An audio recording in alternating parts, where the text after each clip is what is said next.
Hi, I'm Jamie from Loopy Tulip Designs, and in this video I will show you the traditional heirloom technique for hand quilting. With this technique you will be able to make beautiful, consistent, and tiny stitches by hand. I'm just going to jump right in and show you how this is done. But first, notice how loose the quilt sandwich is in the hoop. This is super important. Sometimes my more advanced students tell me they just can't seem to make their stitches tiny, and it's not because they're not good quilters, it's because they simply don't have enough give in their quilt. In addition, links to the products I'm using are in the show notes below. I'm not going to talk much about them here. With a knot already in my thread, I'm going to put my needle into the fabric from the top and come out right on this inside point where I want to begin. My needle has gone into the batting only and not all the way through to the back. Now I will apply some counter pressure and pop my knot into the middle of the quilt sandwich. This will nicely hide the knot. Now I will grab my needle with my thimble only and push it ever so slightly through all of the layers of the quilt. My underneath finger will catch it so it doesn't go too far. With my hand in a C shape, I'll roll the needle to the surface of the quilt and push the needle back through the top. Very little pressure is required to do this. To make the next stitch, I'll bring my needle up so it's perpendicular to the surface of the quilt. I want to make sure that when I push my needle back into the fabric, I do so with the needle straight up and down. Notice that I never touch the needle with my bare fingers. A good thimble will have dimples that will grip the needle. When you're first learning how to quilt, it's hard to trust your thimble alone, but you'll be able to stitch much faster if you practice this technique. This illustration is a representation of a cross-section of a quilt with the quilt top and backing separated by batting in the middle. You can see in this illustration that the top stitches are the same length as the bottom stitches. In order to achieve this, the thread must go through the batting straight up and down. This illustration shows what happens if your needle goes through the quilt at an angle. The stitches on the back are much smaller than those on the top. Try to avoid this. Now, since the underneath hand is also part of the quilting process, I'm going to quilt on saran wrap so you can see what the bottom hand is doing and how it works together with the top hand.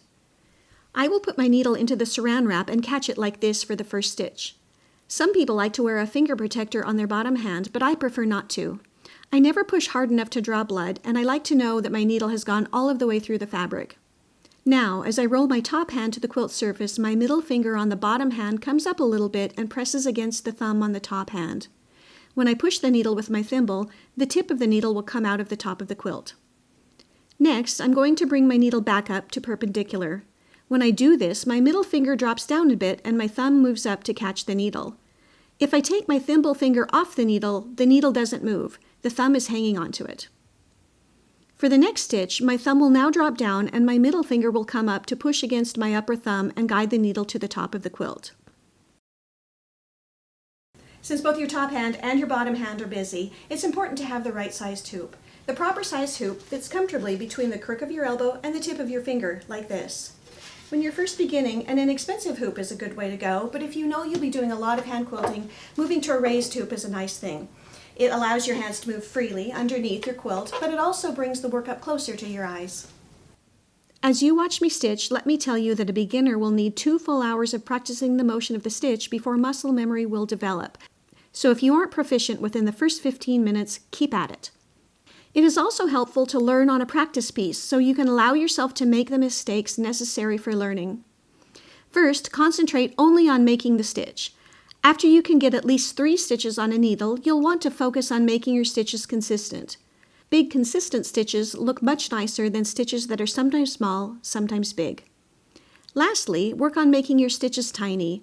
In order to do this, you will try to get 4 stitches on your needle, and when you can do that, go for 5.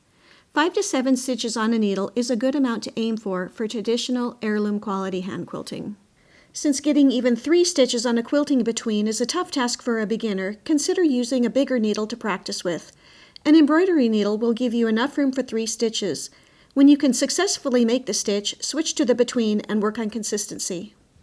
If you get to a stopping point but still have thread on your needle, you can travel to a new starting point by running your needle down through the batting and coming up at a new place. But if you're ready to stop, make a knot on the top of the quilt, then run your needle down through the hole that it came up through.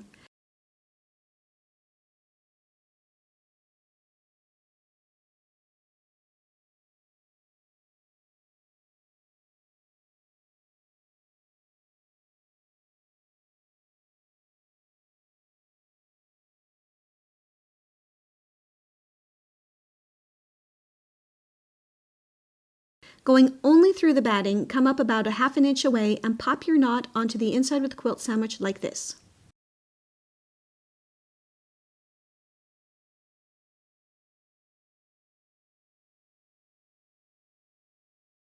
Thanks so much for watching, and if you have any questions about the technique or any of the tools I used, please go to loopytulips.com/contact. And as usual, if you like this video, hit subscribe and send it to your quilting friends.